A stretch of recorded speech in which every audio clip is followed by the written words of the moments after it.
Buenos días, queremos darles la bienvenida a este webinar en donde estaremos hablando de la seguridad en la red. Queremos ser muy prácticos y dar información, así que antes que nada queremos reiterar nuestro agradecimiento por el tiempo que nos están dedicando. Vamos a iniciar, vamos a abrir la presentación. Mi nombre es Francisco Aguado, soy director general de CAISA, lo que es el tema de seguridad en la nube. ¿Por qué es tan importante el tema de la seguridad en la nube? Antes que nada, quisiéramos brevemente comentarles que CAISA es una empresa que tiene 29 años de satisfacer las necesidades de tecnología de información y como pueden ustedes ver en este gráfico, llevamos en estos años trabajando de la mano con los fabricantes más importantes de tecnología.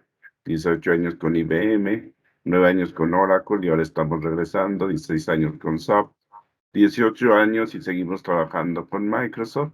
Pero si ustedes pueden observar, desde hace 8 años decidimos ingresar al campo de la ciberseguridad. ¿Por qué? Porque nos dimos cuenta que en este caso es importante cuidar la información de nuestros clientes, ¿de acuerdo? Entonces, queremos apoyarlos en ese sentido.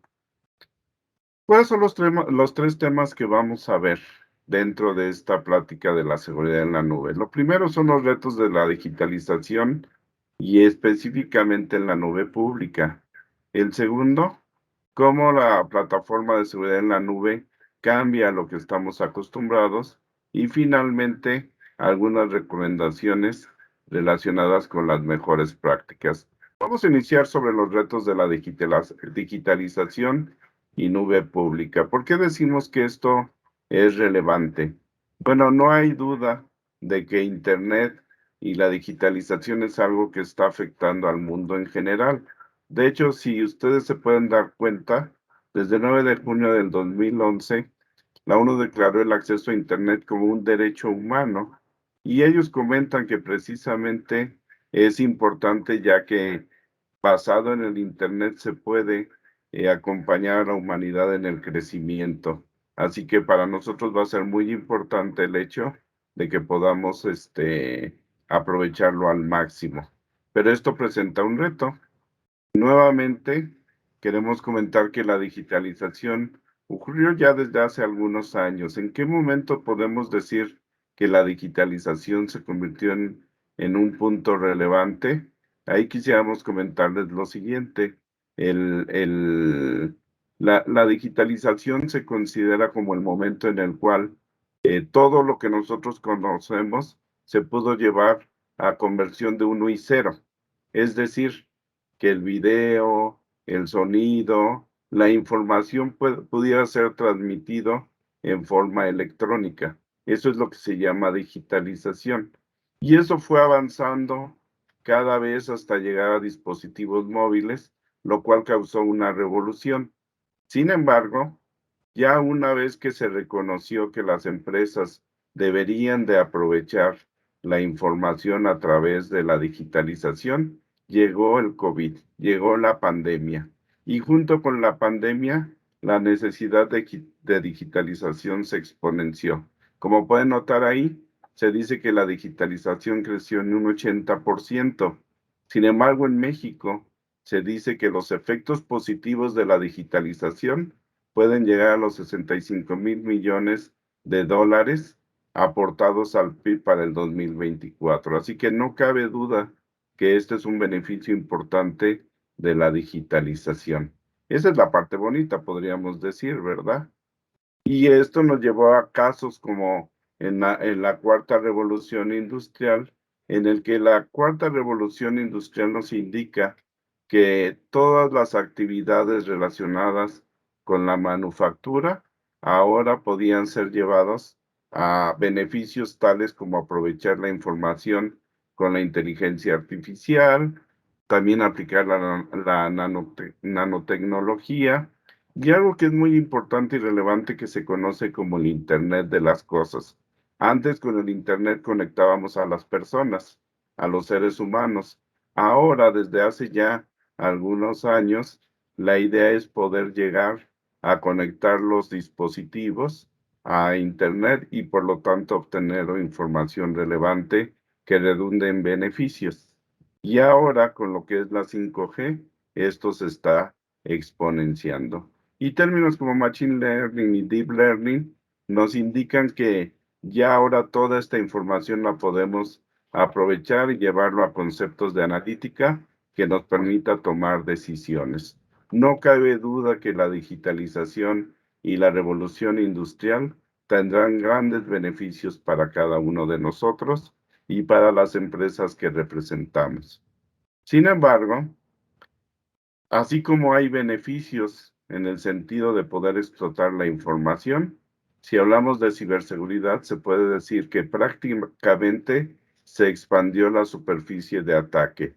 Como pueden ver, en el pasado era muy cómodo decir que estábamos en nuestras oficinas y dentro de nuestras oficinas teníamos un cerco protector, que podía ser el antivirus o tal vez un firewall, y con eso estábamos tranquilos. Pensábamos que los ataques estaban cubiertos, pero llegó una nueva realidad y en el presente esto cambió.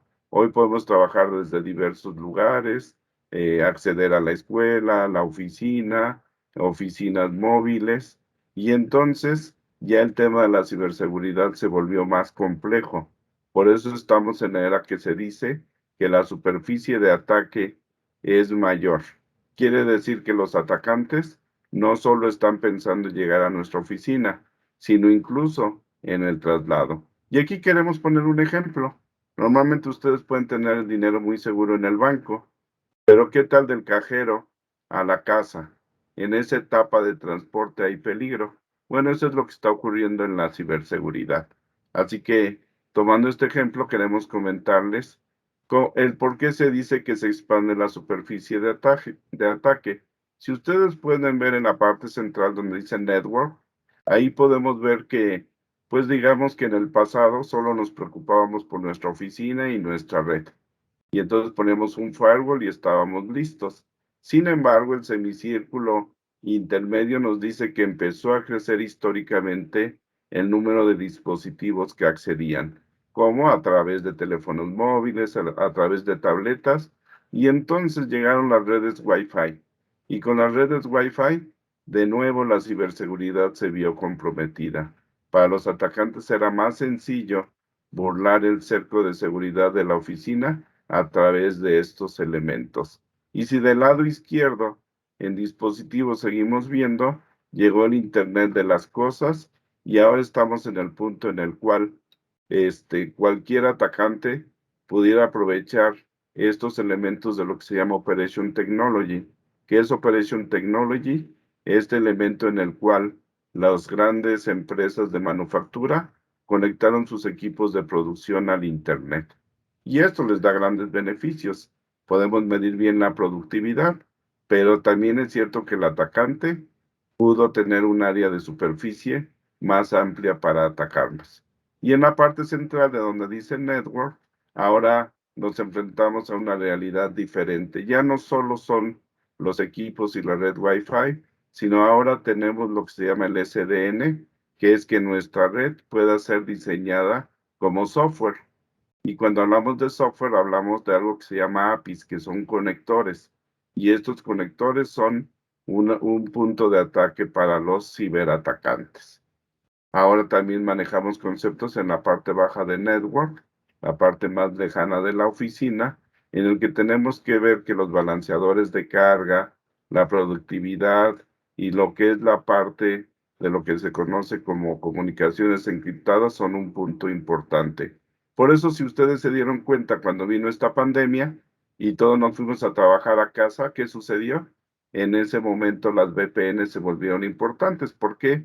Porque la comunicación tenía que ir encriptada. Pero curiosamente, así como la encripción es un elemento a favor, los ciberatacantes también lo están utilizando. Y por último, del lado derecho, nuestro tema que vamos a abundar un poquito más, que es el tema de las nubes. Las nubes empezaron a crecer y ahora estamos hablando de que bien tenemos nuestros servidores, una parte en nuestra oficina, otra la llevamos a una nube pública y hay quien lo combina con las nubes privadas. Así que mucha gente está usando las nubes híbridas y podemos ver claramente cómo para el ciberatacante, si antes tenía una porción pequeña, una rebanada donde atacar, esto cambió. Ahora se amplió y tiene una superficie más clara. Se dice que con la pandemia el crecimiento cloud fue importante y aquí ustedes pueden ver cómo en el caso de Microsoft hubo un crecimiento del 775%. Y en el caso de AWS, pues gran cantidad de servicios se vieron afectados positivamente. Es un hecho que la digitalización y la pandemia nos llevaron a que la utilización de la nube fuera una realidad. Pero miren, haciendo una encuesta con algunos de los principales tomadores de decisiones, los tomadores de decisiones dicen que muchos de ellos se fueron a la nube porque la nube es más segura. ¿Qué creen ustedes? ¿Realmente la nube es más segura? Bueno, aquí de nuevo quisiéramos tomar el ejemplo del banco, ¿verdad? Si llevamos nuestro dinero y lo transferimos o lo depositamos en el banco, podemos decir que nuestro dinero está en un lugar seguro. Pero no es cierto que se cometen muchos fraudes y estos se hacen a través de la tecnología. Entonces podemos decir que si bien el dinero está en un lugar seguro, no quiere decir que necesariamente esté seguro, sino que hay elementos por los cuales se puede fugar nuestro dinero a manos inadecuadas. Lo mismo pasa con la información. Con las nubes, podemos decir que cuando llevamos nuestros servidores a una nube, podemos garantizar y los grandes proveedores como Azure de Microsoft y AWS nos van a decir que la información está en un lugar seguro. Y sin duda que así va a ser. ¿Cuál es la realidad? La realidad, como se puede ver aquí, es que la adopción de la nube incrementó ahora la superficie de ataque. ¿Por qué podemos decir esto? Porque hay tres elementos que vamos a analizar más a detalle en el que ya no solo nos preocupamos por lo que pasa en nuestra red, sino ahora tenemos que tomar en cuenta lo que sucede en las aplicaciones y además en la plataforma que estamos utilizando. Esto nos lleva a que hay nuevas superficies de ataque. Las superficies de ataque que pueden presentarse son a través de las APIs. Como comentábamos, las APIs se volvieron un punto muy importante, ya que podemos establecer claramente que para que entre las nubes las aplicaciones se estén comunicando, se necesitan interfaces y cada fabricante ha creado sus APIs. Ahora lo que hacen los ciberatacantes es buscar estas APIs y ahí buscan vulnerabilidades. Es por ello que el análisis de código seguro se ha vuelto muy importante. ¿Y qué podemos decir el caso de las nubes interconectadas? Bueno, en ese sentido queremos comentarles que hay muchas empresas que están combinando y puede ser que tengan una aplicación en Microsoft Azure, en la nube de Microsoft, y otra aplicación en la nube de AWS y una tercera en una nube privada. Estas nubes tienen que compartir información y tienen que interconectarse. Esto hace nuevamente que el ciberatacante en esa intersección que se muestra ahí vea una posibilidad de ataque. Y cuando hablamos de la nube, el desarrollo cambió. ¿Sí? ¿Por qué? Porque hoy tenemos que tener un desempeño de los tiempos de respuesta más apropiado. Y para esto, tecnológicamente se están utilizando los contenedores.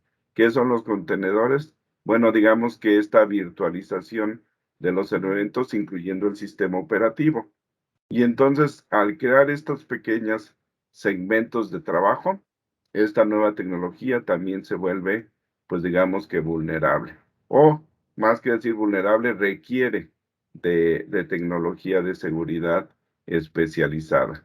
Y para llevar a cabo todo este trabajo dentro de la nube, requerimos sistemas de orquestación. Y estos sistemas de orquestación, cuando ustedes hayan escuchado términos como Kubernetes, nos indican claramente que también debemos de tener seguridad especializada. Si ustedes están de acuerdo, todo esto no existía antes. Antes los ataques eran en nuestra instalación, pero ya cuando estamos hablando de la nube, entonces existen nuevos puntos de ataque. Y esto tiene que ver con esto que estamos presentando, cómo hoy se está aprovechando el hacker o el ciberdelincuente, pues lo está haciendo por medio de bots e incluso ha establecido, creado frameworks de ataque. Y hoy sus ataques no son de una sola capa, sino incluso los ataques son multicapa. Y como habíamos dicho anteriormente, incluso ellos están haciendo ataques ocultos en el tráfico encriptado. Y si ustedes han escuchado los ataques de día cero, saben lo importante que es la ciberseguridad. ¿Por qué? Porque normalmente nosotros decimos, ya para cierto tipo de amenaza hay un parche y hay un escudo, una forma de defenderme.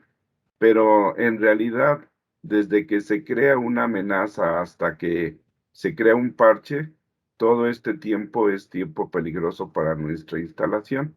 Por eso lo que nosotros intentamos es, de alguna forma, protegernos de los ataques del día cero. Pero los ciberatacantes en la nube están creando ataques que son repetitivos, ataques continuos que buscan llegar a nuestra información en la nube. En resumen, hasta este punto, podríamos decir que la nube nos ha traído una gran cantidad de beneficios, pero al mismo tiempo ha ampliado el área donde el atacante puede tratar de vulnerarlos. Y algo que muchos empresarios no saben es que hay algo que se llama el modelo de responsabilidad compartida. ¿Qué quiere decir? Normalmente un empresario, un tomador de decisión, piensa que llevando a la nube ya la responsabilidad de la seguridad y de otras cosas está en manos de la nube, en las manos del tercero. Pero si ustedes se dan cuenta, ahí nosotros podemos ver en color verde las responsabilidades de la empresa y en color gris las responsabilidades del proveedor de la nube. No lo vamos a leer en detalle, pero queremos decirles, cuando ustedes tienen un servidor, como se ve en la primera columna de la izquierda, que es on-premise, quiere decir que es un servidor en sus instalaciones, pues toda la responsabilidad es de su área de tecnología de información.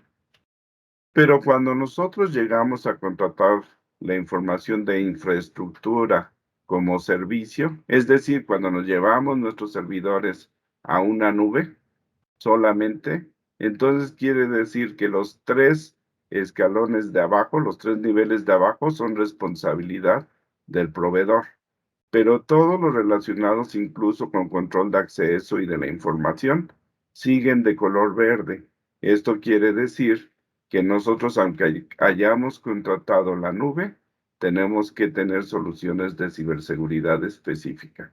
Y si lo que contratamos, que es la tercera columna, que es el software as a service, entonces estamos diciendo que ahí sí hay una mayor responsabilidad por parte del proveedor, pero aún así tenemos los dos primeros niveles que son responsabilidad de la empresa.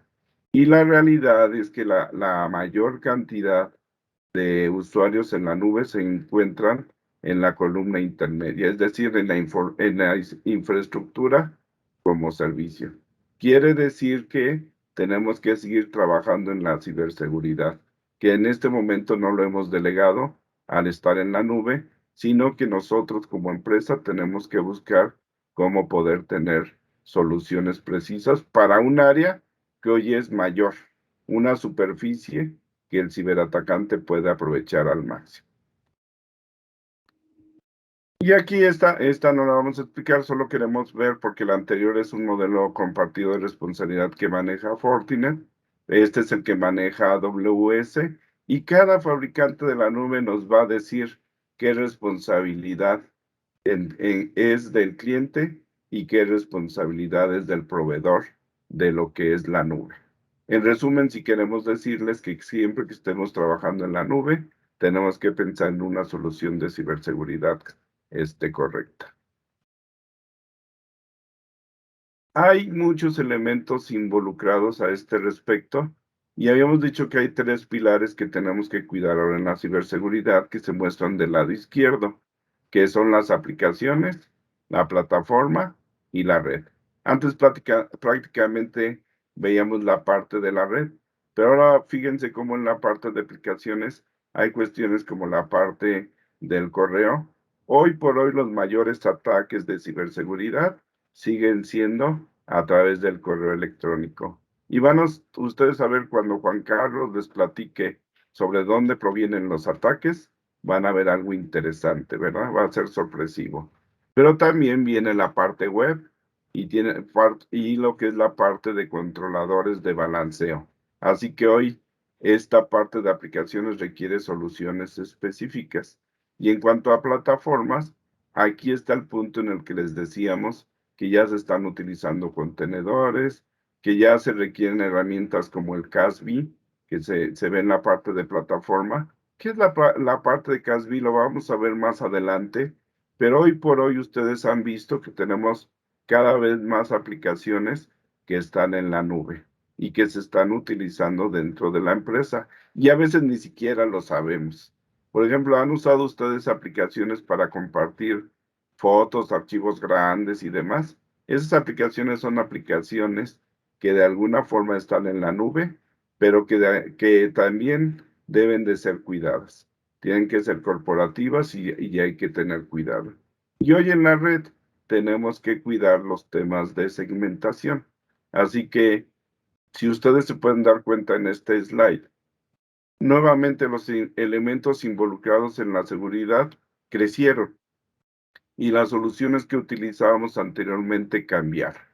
Y del lado derecho ven un símbolo digamos que de continuidad, que es el de DevOps. Este término va a tomar mucha relevancia. ¿Por qué? Porque ustedes recuerdan que siempre había un área de infraestructura y un área de desarrollo, y eran áreas que se complementaban, pero a veces parecían feudos de poder.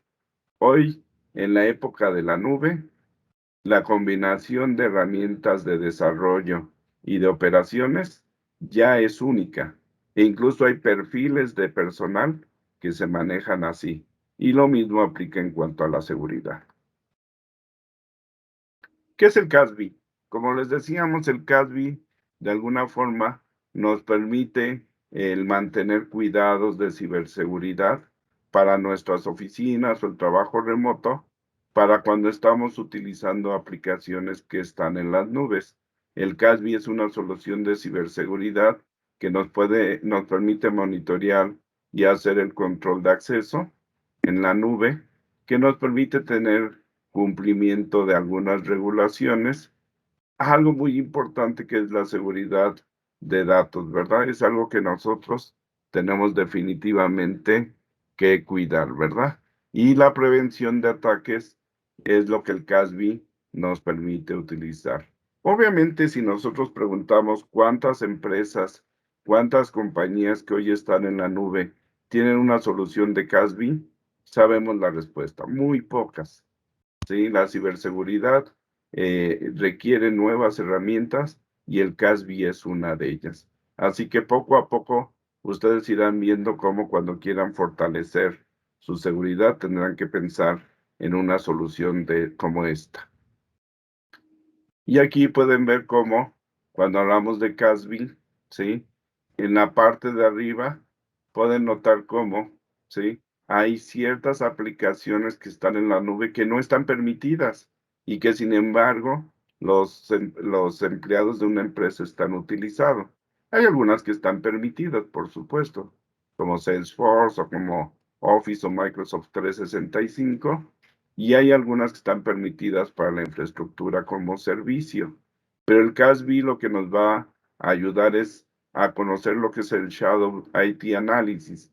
Esto quiere decir que todas estas aplicaciones que no son permitidas y que están siendo utilizadas por los empleados de la empresa van a ser medidas y en su caso bloqueadas si están representando una amenaza. Y lo demás, lo que ya platicamos, ¿no? El control de accesos, el poder tener visibilidad, protección de amenazas y evitar las fugas de información. ¿Verdad que el CASB es una solución que suena importante en ambiente de nubes?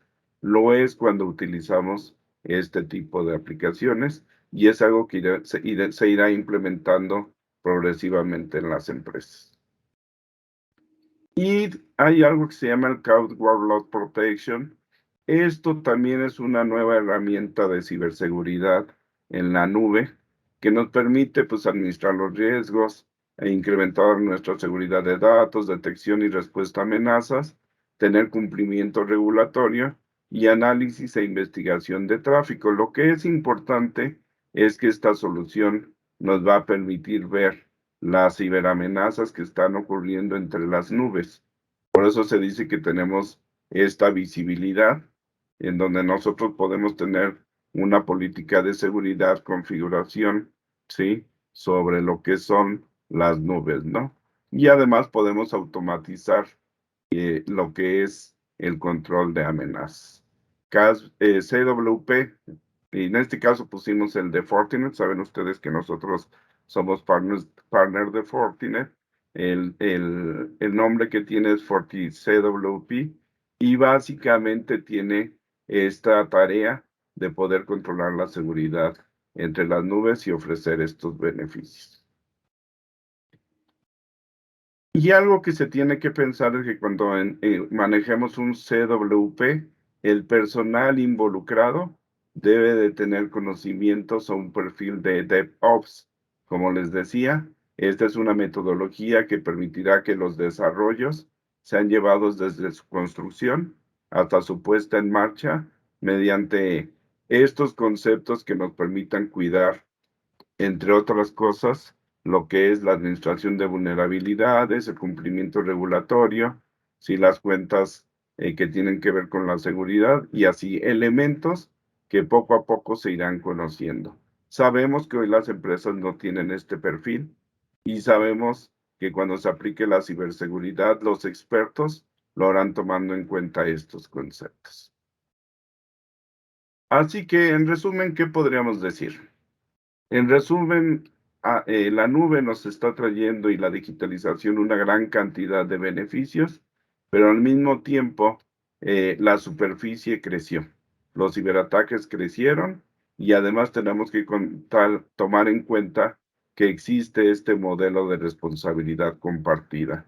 Por otra parte, hay nuevas soluciones de seguridad como entre otras el CASB y el CPW. No son las únicas, hoy quisimos traer a la mesa estas dos, pero además tenemos que ir pensando en que metodológicamente también tenemos que evolucionar y aplicar los estándares pues que son mundiales y que de alguna forma permiten que nuestra ciberseguridad sea robusta.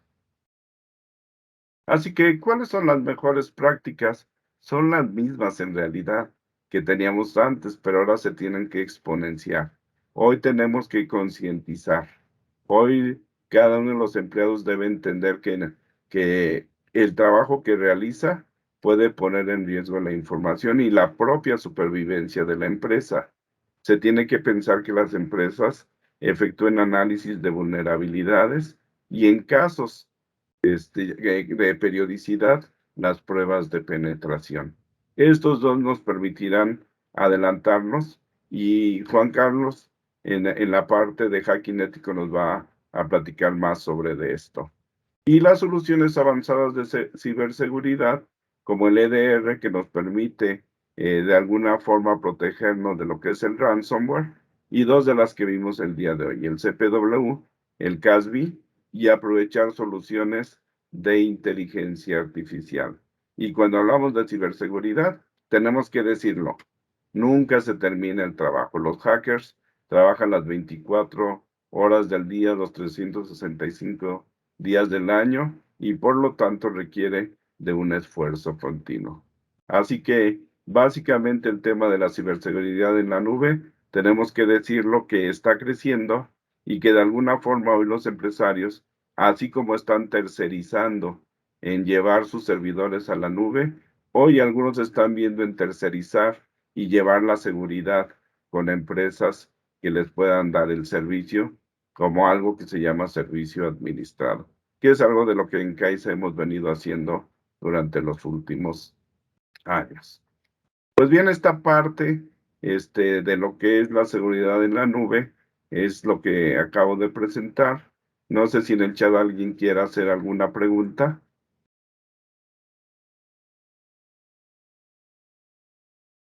Algunas de las, algunas de las preguntas que nosotros tuvimos la posibilidad de recibir, que es de las más comunes, es si la nube no ofrece ciberseguridad. La respuesta es sí. Si ustedes van con Azure y si van a AWS, cada uno de ellos les dice que va a tener ciberseguridad. Y sí la va a tener, pero no la va a tener tan especializada como lo que ustedes tenían. Por eso hoy las empresas como Microsoft, las empresas como AWS, han hecho alianzas con Fortinet para que Fortinet pueda ofrecerles soluciones especializadas. Así que se puede hacer una combinación, se estaría tercerizando, es decir, no es outsourcing, ¿eh? Se estaría tercerizando lo que es la infraestructura y cierto nivel de seguridad con los proveedores de nube y lo que es ciberseguridad con empresas que se dedican específicamente a lo que es la ciberseguridad y que les pueden ofrecer estas soluciones.